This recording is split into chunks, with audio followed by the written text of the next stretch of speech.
Good evening. Good evening.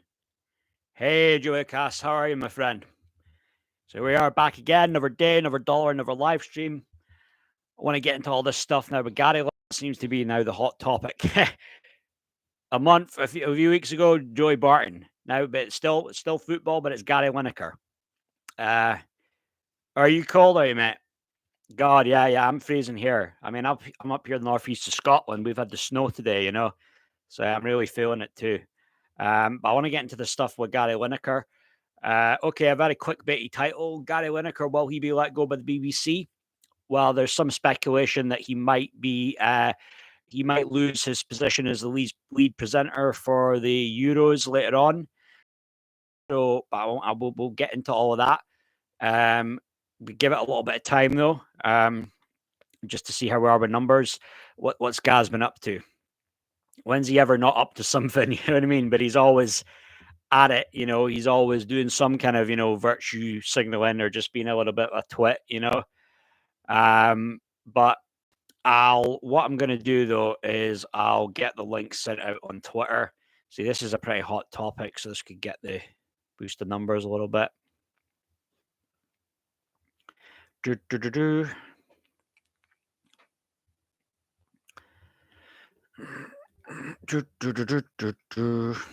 Complete and utter Mickey take, Nigel Farage.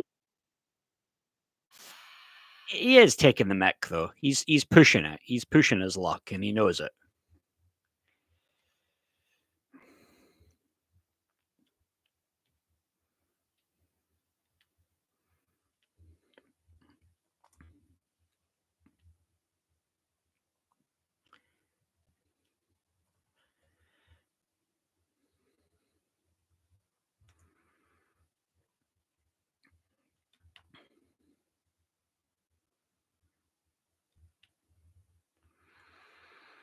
How's your day been overall, Geocast? Are you working today? What have you been up to?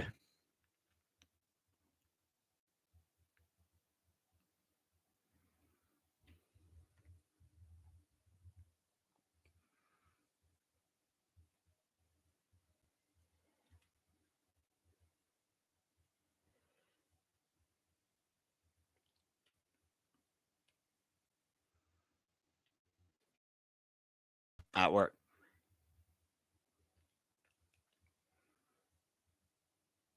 Don't have leaseholds. What do you mean type of leaseholds?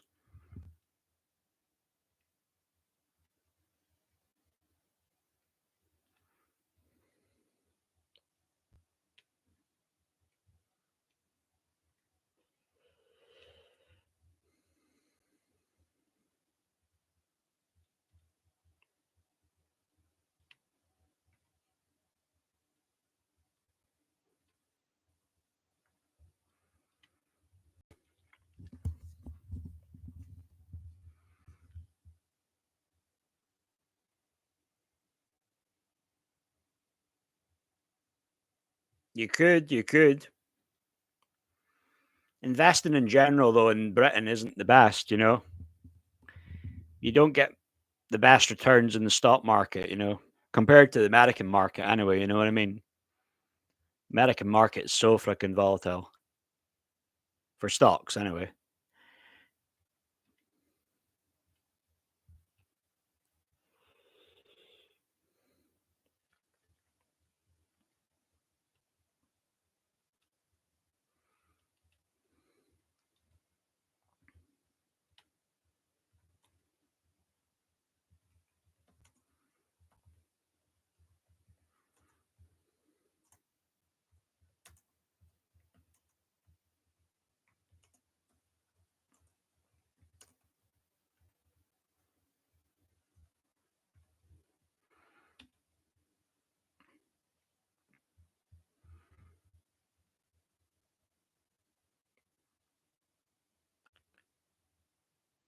They are all the same, Geocast, yeah.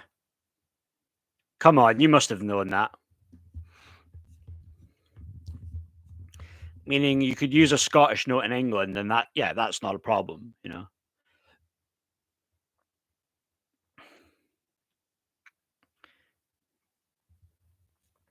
Okay, then with this stuff with the Gary Lineker, then so So, Julius, you're asking what this is all about then. So, I'm news here. They've been reporting on this. Well, a few different outlets have been reporting on this, but GBUs. So, Gary Lineker in serious danger of losing BBC role over deleted Israel tweet. And they're saying they heard that this is a worst case, worse than, the whole thing about, the rhetoric about, with the migrants and the boats and the Tories and saying that that was like kind of rhetoric used in 1930s Germany. So it reads, Gary Lineker has landed himself in hot water again at the BBC after he retweeted a now deleted post calling for Israel to be banned from international football. Gary Lineker is reportedly under threat of losing his position as the lead presenter for the BBC's coverage of this summer's Euros after retweeting a message calling for Israel to be banned from international football. The Match of the Day host has not shied away from airing his political views on social media after the BBC published guidelines last year following a row over Lineker's posts. The EU guidelines threaten disciplinary action or possible termination of employment or contracts. Lineker's latest social media activity appears to with the reporting he could lose his position as the BBC's lead presenter for the 2024 Euros. The former England international retweeted a post for a pro-Palestine campaign calling for Israel to be banished from all global tournaments. So he's get caught up in that whole I stand with Palestine, I stand with Israel thing.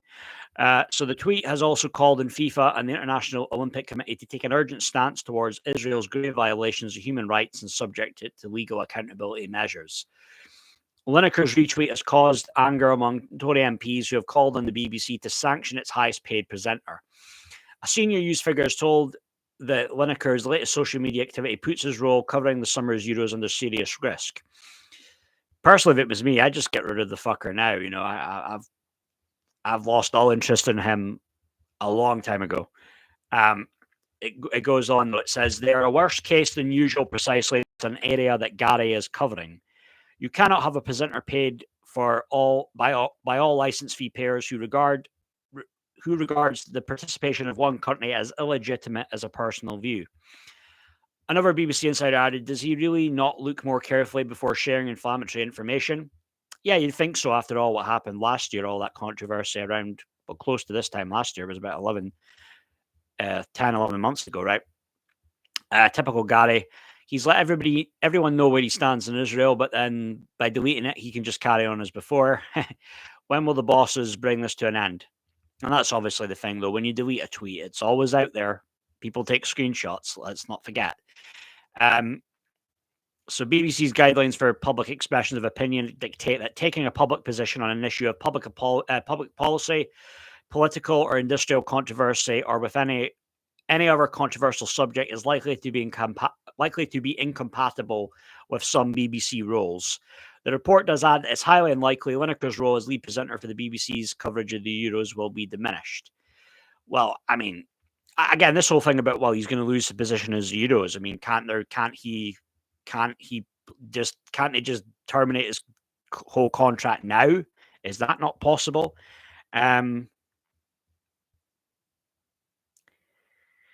Yeah, well, he still does the crisp adverts, though, Gary Lineker, but he's just very super woke now, super kind of science, just loves kind of virtues.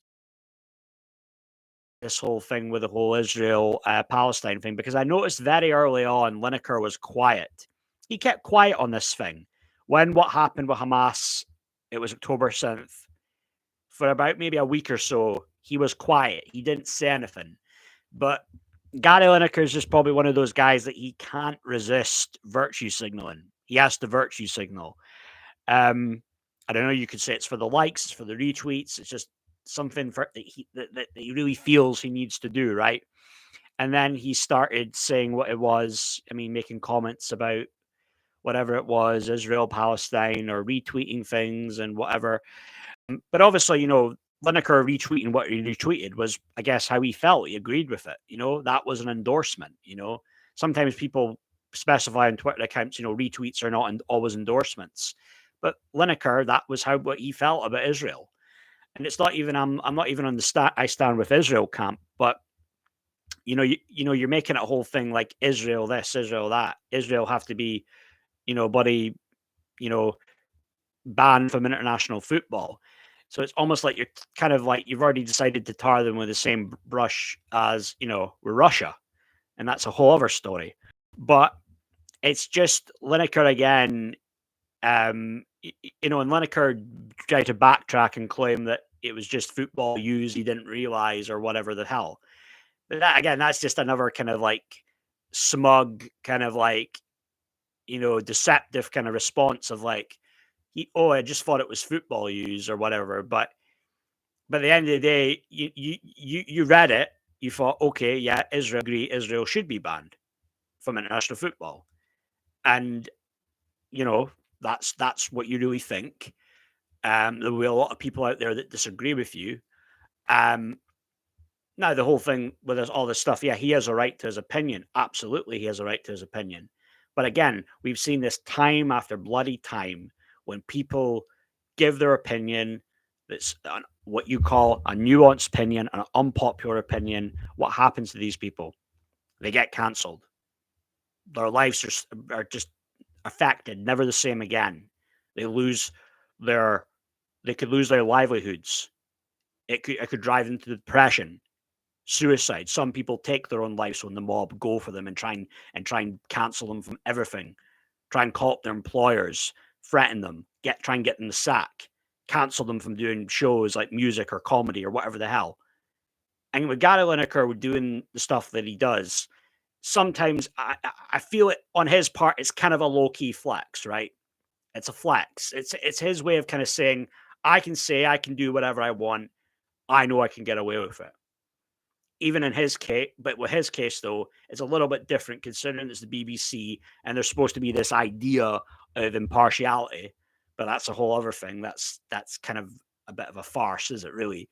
But he is a guy that I think it's just the arrogance, it's the ego and it's gradually gotten worse and worse as the years went on. I used to think he wasn't too bad, that he was like okay.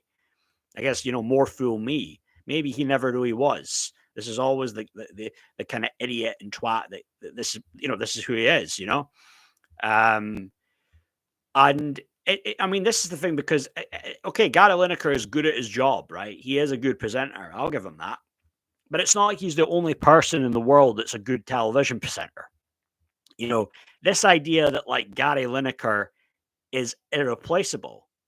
But this is like the thing. This is all this bullshit. Remember the bullshit last year where they didn't even show you a whole episode of Match of the Day, that all of his colleagues were standing with him in solidarity and all that shit. And all the other teams and managers and that were going to not do interviews with the BBC because of what happened with him. And it was just a load of shit. And you must have felt this was all, there must have been an all agenda. It felt kind of planned out. But then all these people supposedly siding with Gary Lineker, or, were a lot of people really, let's face it, were they pressured into doing what they did? I could understand maybe his mates, as Ian Wright, Alan Shearer, deciding they were going to stand with him and not do the show. Okay, fair enough.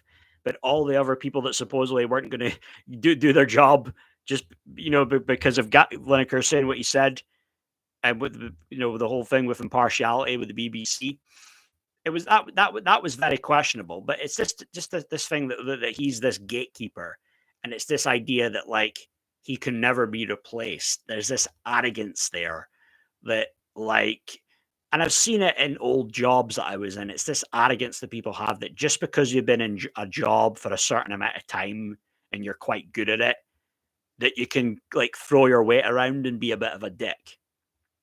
And I'm kind of like one of those dudes that's like, no, I'm not going to tolerate that bullshit. I'm not going to tolerate your little games. But Lineker is clearly like, he's at it here. He's at it all the time. And I pointed out before, like all that stuff with him coming at the Tories. But why did he not say shit with Hancock? Why did he not say all that stuff with the WhatsApp leaks? Have you even heard of him even calling out the stuff about what Boris supposedly said about letting the bodies pile up during the pandemic? Or the old people are all going to die anyway. It seems like he's very selective for what he can't. When it comes to him shitting on the Tories, it's very selective what he decides to criticize them about. But that's just him all over because he is a hypocrite. I don't think he really has a moral center. Just his whole thing is virtue signaling. And, he's been caught out before where he's, said he was going to attend these anti-racist rallies and that, and then he doesn't show, all the other virtue signaling about refugees should be housed, but he wouldn't house them, would he, in his whatever £5 million mansion, would he? Just the virtue signaling. Maybe, and I was just thinking this now, maybe he's kind of like a bit like Bob Geldof in his own way when it comes to a lot of that stuff, but I just say screw him. Just be done with him. Just be done with the guy. Make an example. I would say just make an example out of him. Like, he's okay in the pockets. He'll be okay. But if you like, just going to get away with well, I don't want to say murder, but just saying whatever the hell you want. And like him throwing his weight around, telling BBC, oh, delete a bloody post because they had Wayne Rooney in a Peaky Blinders cap or whatever. And then they just bow right to him. Oh, Saint Lineker. It's a joke, It's a joke. And this fucker is going to get knighted, is he? This fucker will get knighted at the point. You know what I mean? But yeah, I'm not a fan of Gary Lineker. And like I said, I lost interest in that guy a long time ago. And just again, one of these gatekeepers, and you get sick of the gatekeepers, do you? Because they really do think that like their opinion could never go unchallenged. Do they? Like, you think like when you listen to the same people on the telly all the time, and it's like that little clique, isn't it? You get like your Gary Neville, your Jamie Carragher, your Ian Wright, your Roy Keane, and sometimes, to be fair, they do have some interesting discussions. But it's just all the shit with the gatekeepers. You know what I mean? It's like, and all these fuckers will think we're irreplaceable. We can say whatever we want. We can do whatever we want. None of the fuckers stood up. Right, when all this shit happened 3 years ago, Matt Letizia was the only one, and look what's happened to him now. And so there's just so many, there's just a lot of cowards, you know what I mean? Like, Roy Keane's supposed to be this hard man, no nonsense, but why did Roy Keane not say anything about all this shit we were going through? Interesting point, right? But hi, Tony. Hi, mate. Thanks for joining, mate. Yeah, it's been a while. It's good to see you, man. Good to see you. Yeah, happy New Year, mate. I was just having a bit of a rant about Gary Lineker, but it's always good to get it off your chest, get it out your system.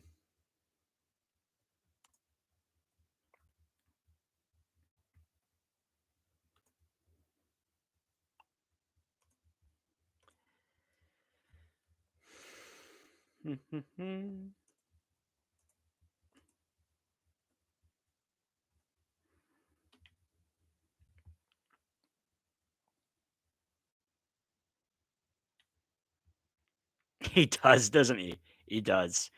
And Gary Lineker, like I was just joking, Tony. Like, he had to pick a side with the whole thing with Israel and Palestine, right? It was like a few days had gone by, all this stuff, a lot of people are commenting on it, and he's just there by his phone or his tablet. Is like, oh, must comment on this, must pick a side. Oh, I've got to say, well, I stand with Israel. Hashtag stand with Gaza. It's like he couldn't go bloody even a whole couple of weeks without getting on his bloody phone on Twitter, and he had to bloody virtue signal. And all these people that are getting caught up and picking sides, it's a joke, isn't it? But it's a classic divide and conquer tactic. When you think of like the controllers and how they operate, they must be loving this, because I don't think they expected this, right? Because it's very divisive, right? With this stuff with Israel, Gaza, you got a lot of people right wing stand with Israel, a lot of people left wing stand with Israel, a lot of right wing people stand with Palestine, a lot of left wing people stand with Palestine. So things are very divisive right now. You know what I mean? Like, this is much more, I think, divisive than the stuff with Russia, Ukraine, and it's pretty messed up, isn't it? I mean, let him stick to his Chris Abser. Yeah, that's the thing. I mean, this is the thing, Tony. Like, sometimes we just have to put people in their place and not let them get too big for their boots, right? It's like Gary Lineker, what does he fancy himself now as, like a political activist? Does he want to be advising the government on how to handle things with Palestine? Does he want to get a meeting at number 10? But he wouldn't want to have a serious discussion with Rishi Sunak. He'd rather just slag him off on Twitter. You know what I mean? Not that I'm no Rishi fan, but you know, like, yeah, it's like you're not a political activist, Gary. You know, you do your adverts for crisps, and you present the football on the tally. It's like, yeah, you know.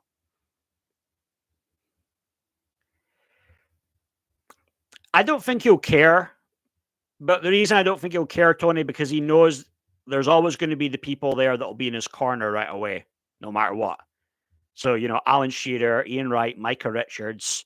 So if they threaten to let him go again, they'll just pull the same shit.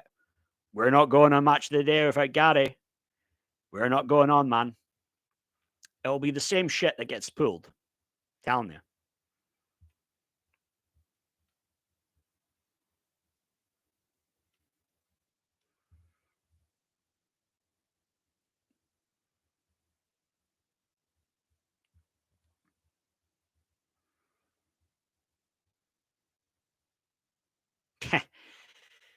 Now all of a sudden, so maybe people who are kind of like right wing, but they're Muslim now. All of a sudden, it's so we've got your back, Gary. It's like, man, some people are just so fickle, eh? Jeez.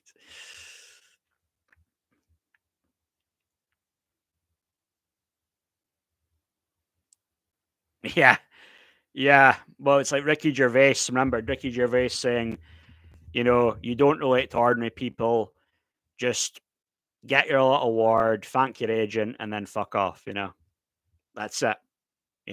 It's like I dealt with this fucker that was like this, just a snake oil salesman type guy, Tony, but he fancied himself as like a motivational guru, Tony Robbins, and it was just one of those things where it's one of those things that I wish I'd said to him, "Well, listen, mate, you're just like a used car salesman. You're not this motivational life coach. It's like get in your box, mate."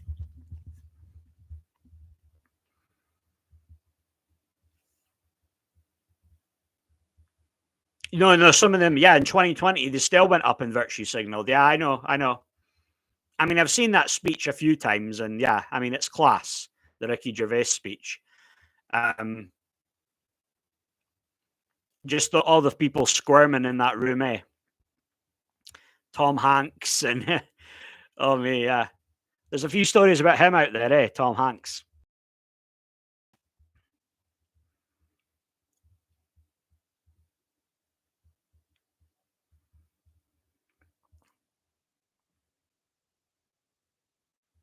But even we're getting on the topic about weird shit like that. I mean, Tom Hanks. Nobody else. Even Stephen Hawking was a name that. Well, Stephen Hawking was on Epstein Island. There was actually the movie about his life that was on last night. I saw it.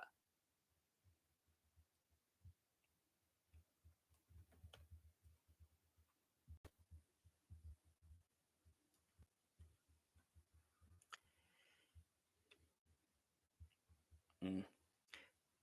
Yeah, Tony. I remember, mate. It was that thing, wasn't I was thinking about getting T-shirts made for Sturgeon, eh? Um, we can still work on that though. Nicola Bowie. No, I hadn't heard the news about Nicola Bowie. No, his brother has a bar in Lanzarote. Yeah, Wayne Gallagher. Yeah, that's right, Julia Cass. Yeah, yeah. Wayne Gallagher is like just the polar opposite of Gary, eh?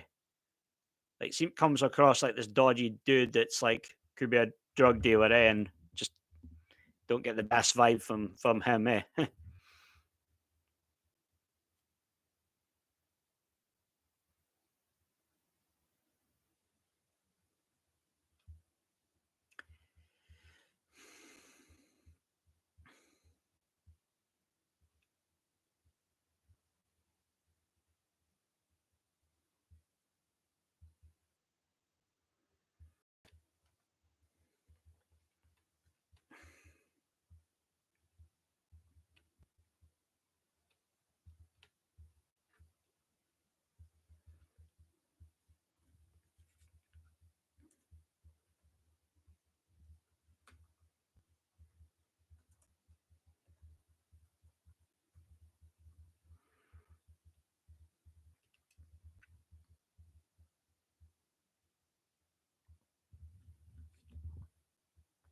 Right. I'm not that familiar with Peter Fielding. Could you tell me a little bit about him? Sorry, I haven't heard that name before.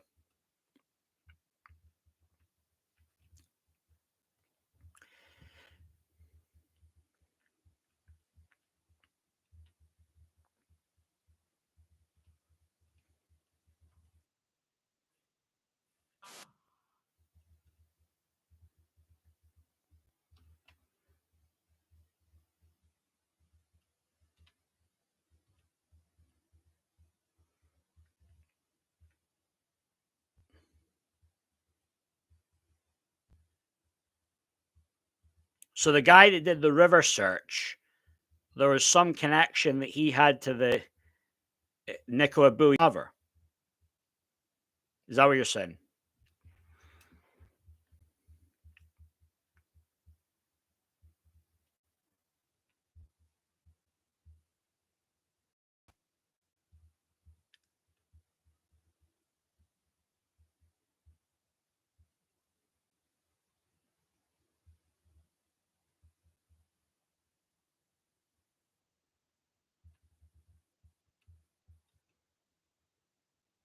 Right.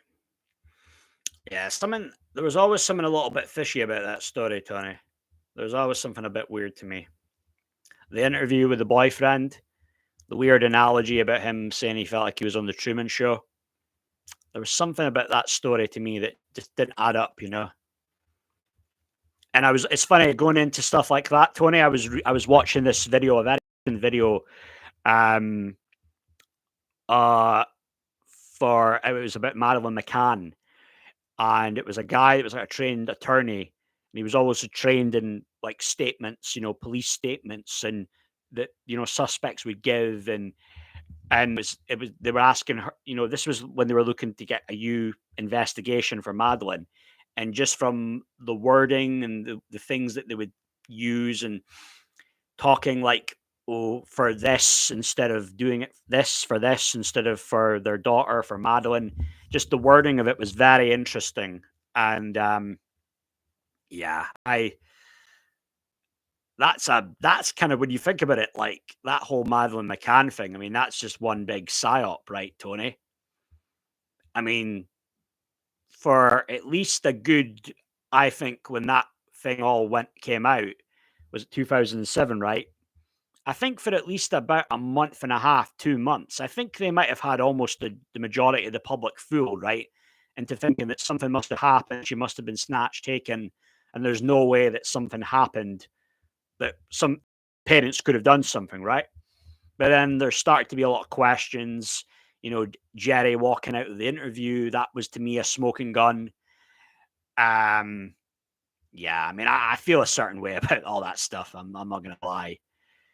You know, Even my dad, who's not like a big conspiracy theorist, he's watched. I've seen him watch videos about that on YouTube, and I think he's come around maybe on the idea that there's much more to this than meets the eye, and yeah.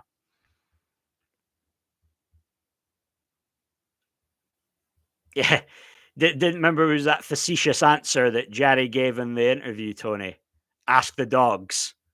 Ask the dogs. Was it to the girl? Was it a woman, Sandra, in the interviewer? It was, um, but because they're a representation of a normal, middle class, nice family, that they've been fucking protected. They've been fucking protected now for like 16 going on 17 years. Unreal.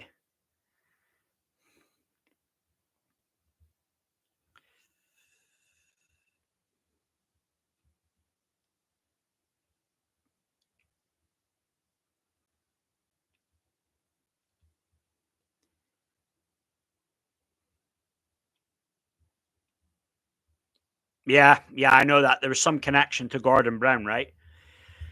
And Gordon Brown, what, he was just happened to become the prime minister, the new prime minister, taking over from Tony Blair, right?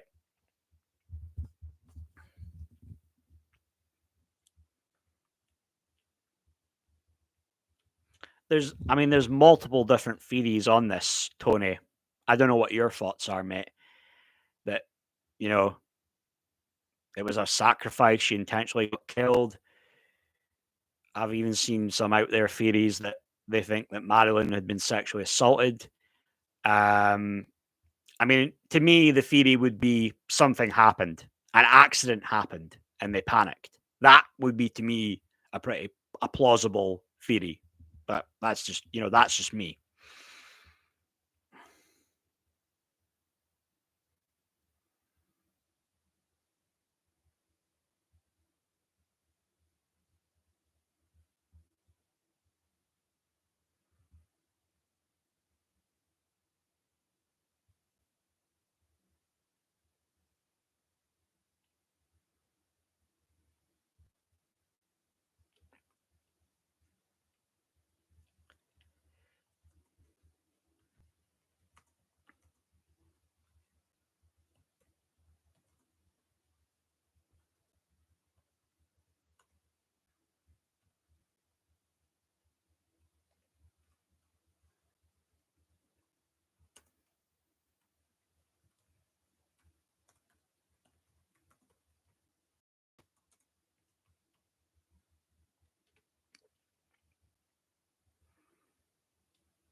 Maybe that's a story. That's a video.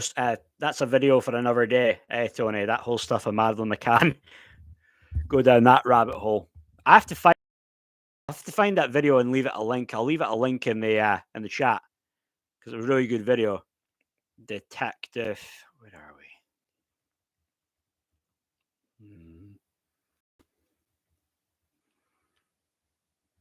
Yeah. So deception. Deception Detective is the channel.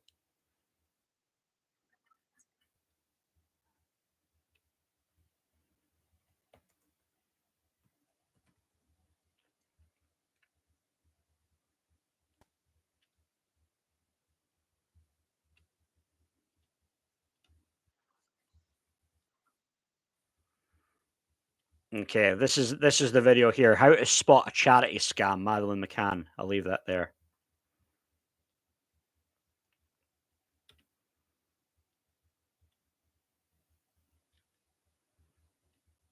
But you guys, anyone here, what's your thoughts on that stuff with Madeline McCann? What do you think really happened there?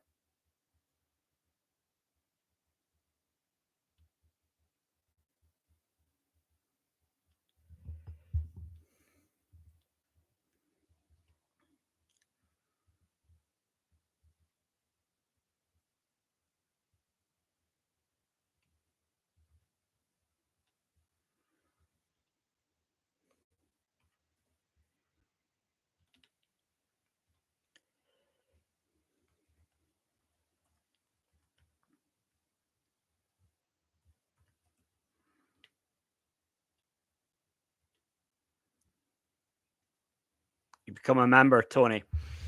Nice. No. Thank you. Thank you for joining me. I'll bring you on. We'll get you on the live stream and we can chop it up and we can anything, any topics, any conspiracies, any rabbit holes you want me to go down, mate. I'll do that, mate. Be good to talk and you just bounce ideas, thoughts off one another.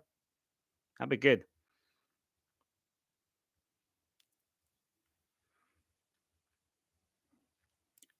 You remember Tony? I don't know if you remember this far back. Maureen Cara, they were on the channel. Their duo cast. He's a regular. He goes back from Christ last May, last June time. Oh yeah. Try and be a little bit more active doing these live streams. I used to do a lot, like 4 a week, and then I've now maybe only been doing 1 or 2 a week. But I'll try and maybe do around 3 a week. See how I get on with that. I think 3 is a pretty a decent number to do. I'm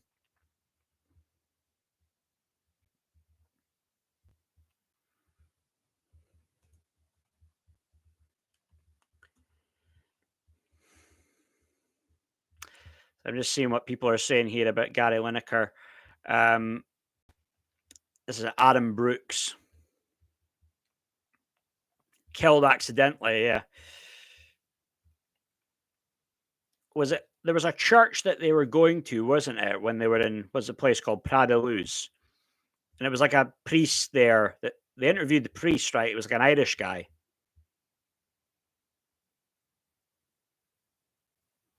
Oh yeah, yeah. I feel the love, Tony. Nothing but love, eh? But there was the thing about the priest, right? In the interview from the priest, you could tell the priest was kind of like, he was just in his mind doing what he felt was right. He thought, oh, these are good people. I've got to protect them. I have to lie. I'm doing the right thing. I don't know if the man upstairs would say that's the right thing, but I could just kind of tell from the body language and the look in his face. I couldn't really buy into what he had to say. You know what, John? Hi, mate. That's an interesting point, John. I was actually thinking, not necessarily I would do a live stream, but I have thought if I was to go out about in the centre of Aberdeen and just interview people about certain shit or just say, hey, well, what's your thoughts on Aberdeen? What's your thoughts on the current culture? How long you been here? This, that, something like that. You know what I mean? Find out, are people fans of Hamza Youssef? Maybe something like that. You know what I mean? Maybe I could do something like that. That'd be quite interesting.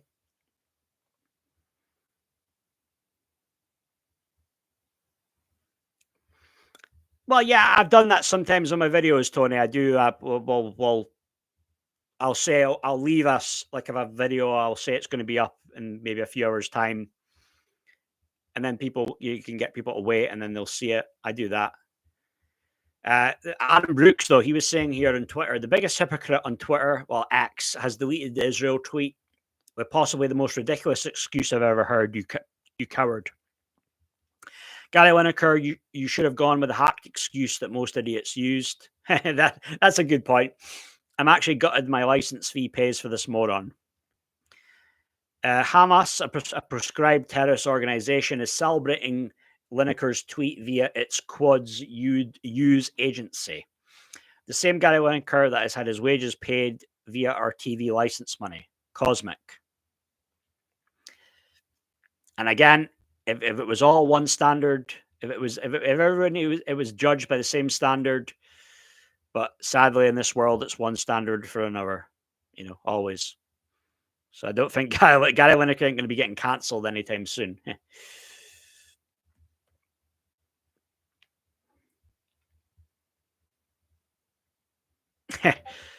Warts and all, that's definitely true in the case of Aberdeen, True in the case of Aberdeen. That being said, though, Aberdeen's not too bad. I think one good thing about Aberdeen, it's a decent sized city. It's not too big.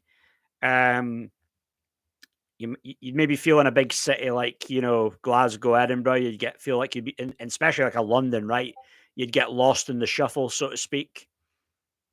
But Aberdeen, though, there's that thing for opportunities. You know what I mean? It's not a big enough. It's not too big, but there's still big enough that you've got opportunities.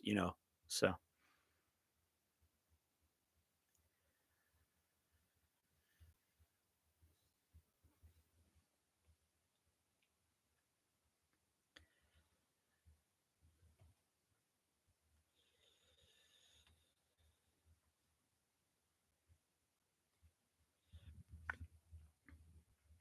Jermaine Genius. Oh yeah.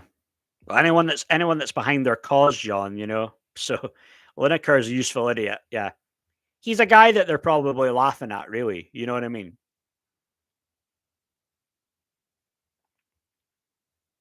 Because these countries laugh at the West, you know what I mean?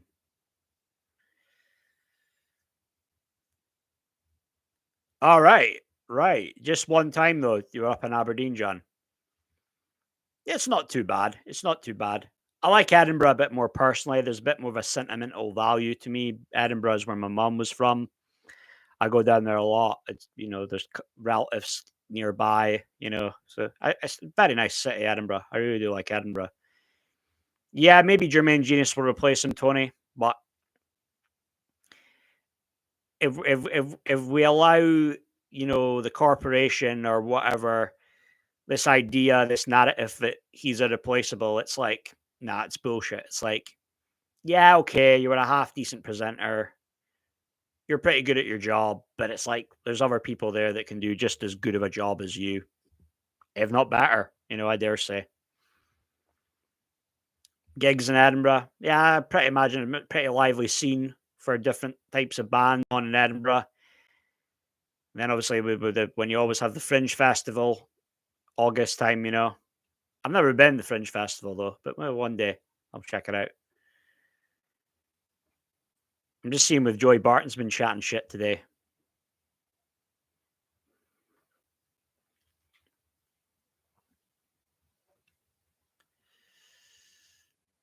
Joey Barton's been relatively quiet for he's been relatively quiet. What's Joey Barton doing? He's praising John Sweeney. That's the guy that got totally exposed by Tommy Robinson. I'm not saying I'm a Tommy Robinson supporter, but he exposed his ass on, was it Panorama? Well, I don't think they ever aired it, do they? But he had his own film crew, didn't he, Robinson?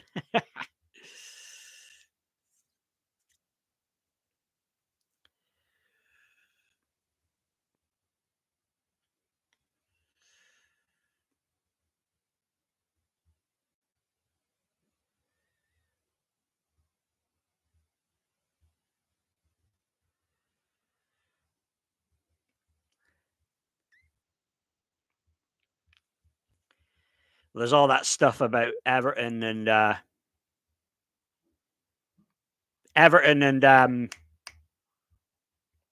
Nottingham Forest have been charged the financial fair play.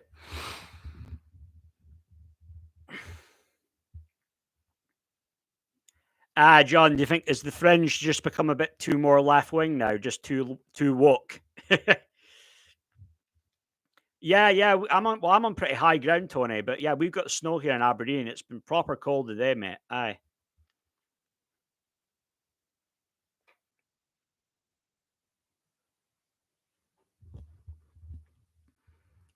It was Graham Lineker was cancelled from doing a show on the Fringe, right? Because of his views on the whole, radical trans agenda.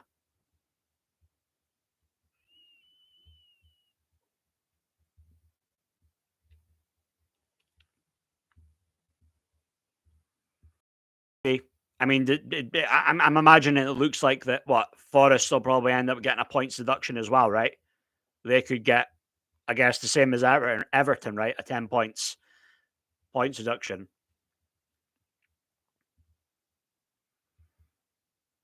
But I think City are just playing all these delay tactics and riding it out. It was interesting. Matt Letitia was making an interesting point, about he thinks that like if City just play the long game, trying to like go through all this legal stuff with the Premier League, that in the end, if City just keep riding it out, getting lawyers involved, that the Premier League could go bust before Man City. And I thought that was quite interesting. That's somewhat interesting. But in the end, I mean, what was that? Man City had 119 FFP charges, and what we there might be no what I don't think there'll be a official verdict until what? It could be like a year and a half now, I think. Did they say? So, City could still go on and do okay. Haaland could still be banging in the goals. They could still go on and win the Premier League. But I don't know. Maybe it'll all come crashing down for Man City.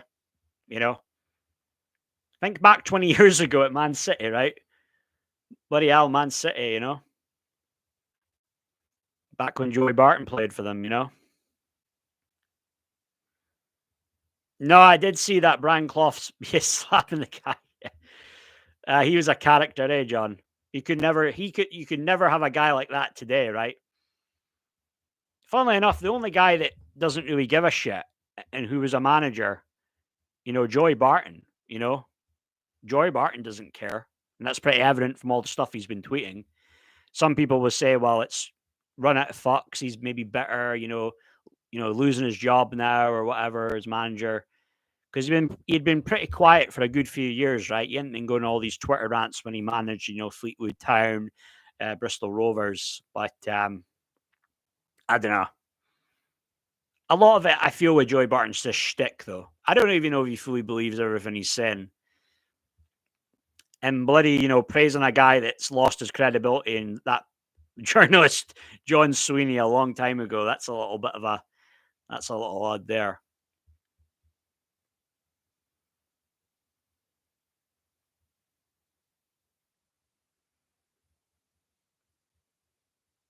Yeah, you said Graham Lineker was cancelled because of you too much, Tony. That's one thing about that radical trans agenda, though. There's a good few people that would, die on that hill. That's a hill they're prepared to die on. J.K. Rowling, Graham Lineker, all these other people, right wing.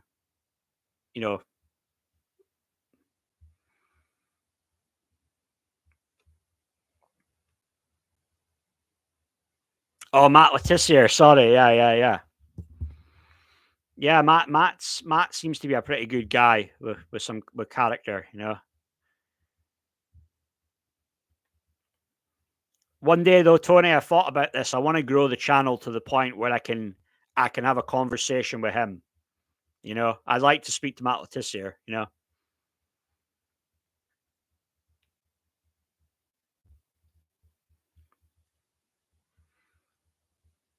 He's just very calm and cool and collected when he's just stating facts, right? He doesn't come off like a dick. He doesn't come off like an arsehole. Just like very like cool, like a gentleman.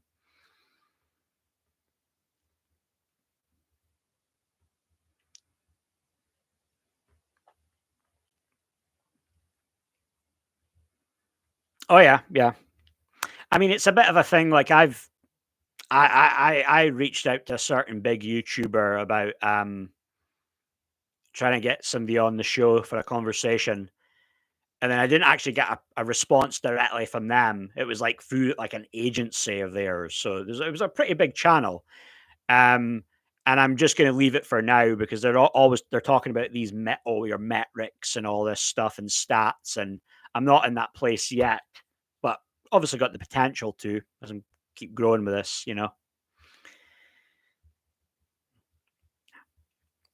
You feel the thing about all that stuff, John. It feels forced, like there's an agenda there.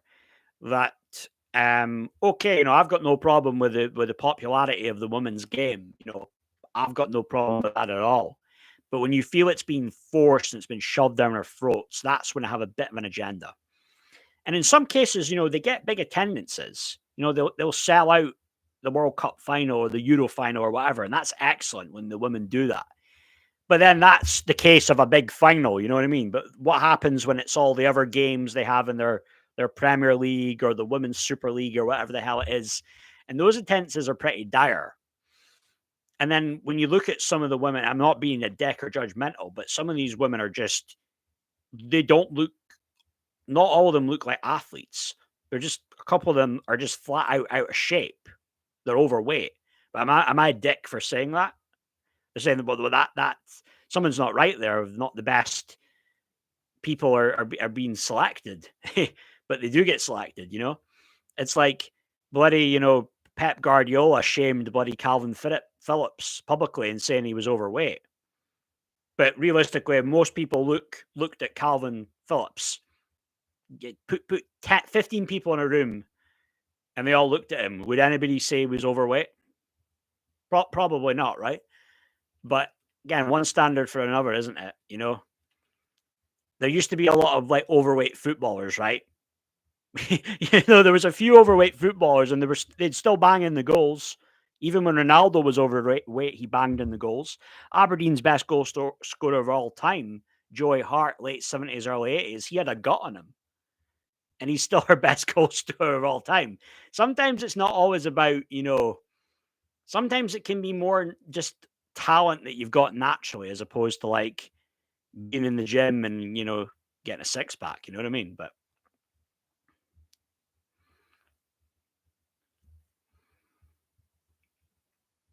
well, it's funny with Matt Letizia as well. he was on some podcast where like they only had like 500 subscribers, right? So they're not even monetized yet. That made me think, oh, maybe I'm in with a chance of getting Matt Letizia on here, you know?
Let's get him on.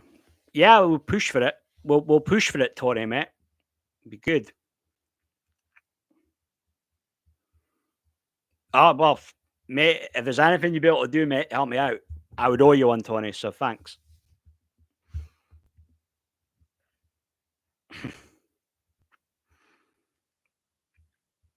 Are we at a stage now where every sport, John's been pretty much invented? How would we be able to invent a new one? Or would it be more or less just a variation of sports that already exist, you know? But it's crazy, like when you think, well, even like with Scotland, right? The Scottish Cup is the oldest football tournament cup in the world. That's been going on since like that started in 1873. There's just something there with the Scotland and the rich history, you know, that we've got. It's yeah, proud to be a Scotsman, you know.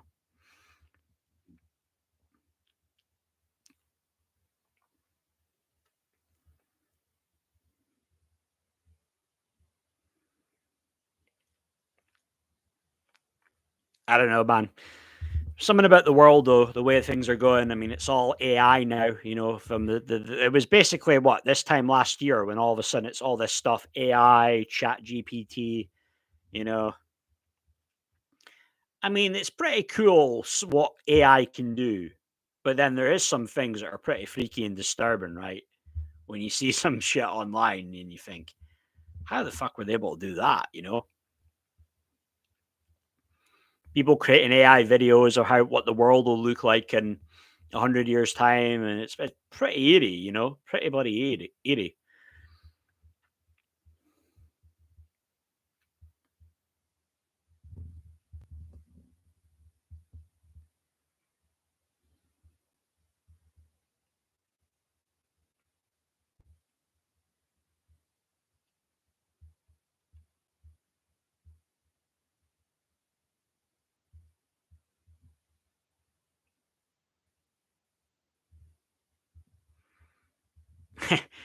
Elon, right?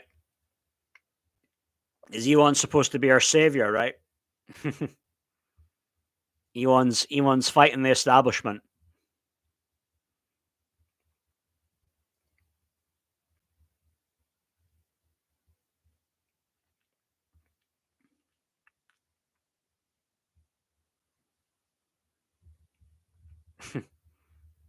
Yeah.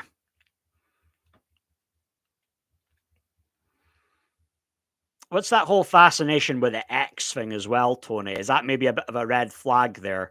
It's the whole thing about was it the Satanist Lucifer? That's their whole thing, the X thing. Um, and you see that a lot of Hollywood artists have been doing that, posed like that, the X. You see it in a lot of musicians, music videos. Um, I saw actually one. It was Buddy at the start. It was Damian Marley doing that. You know, I wanted to think he was a good guy, all right, musician. But then again, he could just be doing what Buddy, the video director, was telling him. You know, but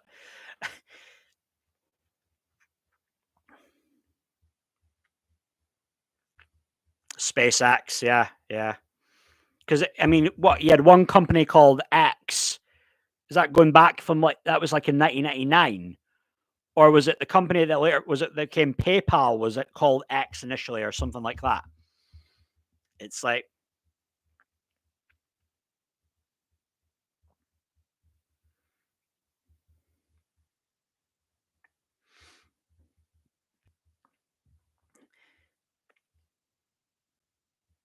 I don't think it was the holy thing. I don't think it was a godly thing he was doing, John.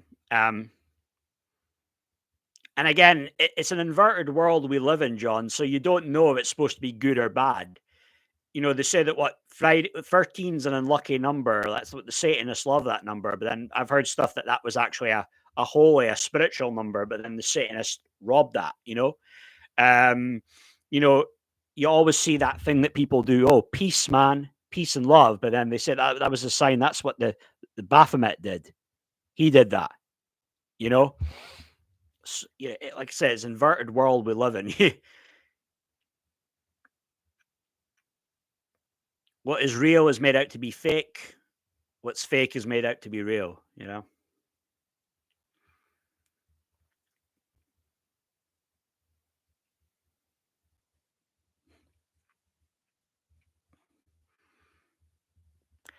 But it's hard to know what can you believe that though that'll actually happen though? What in 10, 11 years time will humans go to Mars? I mean, even the whole thing about the moon landing is very sketchy, right?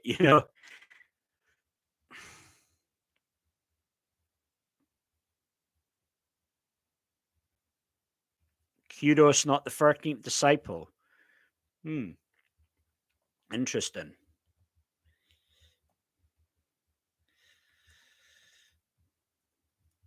I mean, my background is I was raised Catholic, and had my first communion, had confirmation, and you get taught what you're taught. You know what I mean? But it is one of those things as a very young kid. It kind of goes out of one year, goes in one ear and out the other. You know what I mean?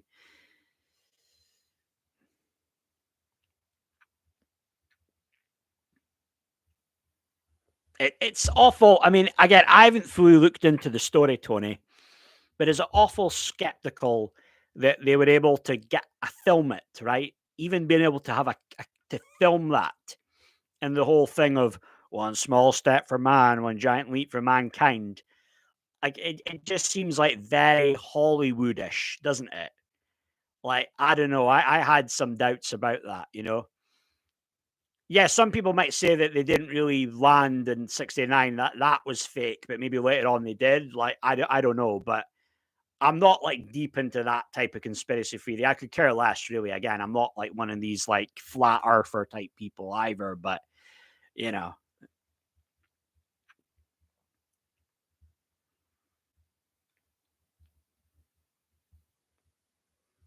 yeah. Oh, it's all good. I mean, again, I'm indifferent to it. It's like maybe they did, maybe they didn't. But it's not a little bit weird though that like why would Buzz Aldrin punch somebody in the face like when that used guy was harassing him saying it was fake? He didn't do it. Like, would you have had to resort to punching him in the face if he knew that if he really did it? Why would he need to punch him in the face? Resort to punching him in the face? Why wouldn't you just say to him, "Just get the fuck out of my way, move, get a life"? It did happen. You know what I mean? But he had to resort to punching him in the face. That Aldrin.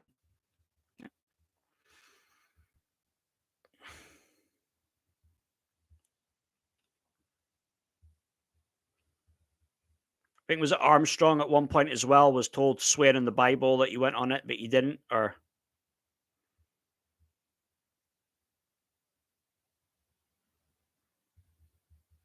he said that. Don't you don't deserve answers now.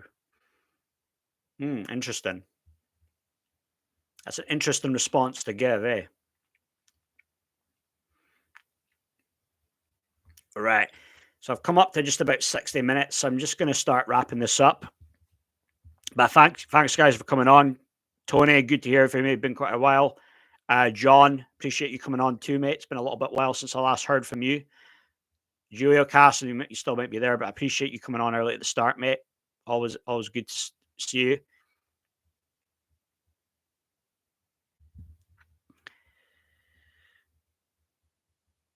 Yuri Gagarin.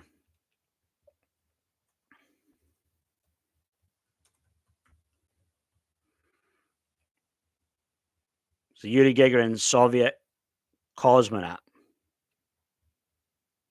He was aboard the first successful crewed spaceflight.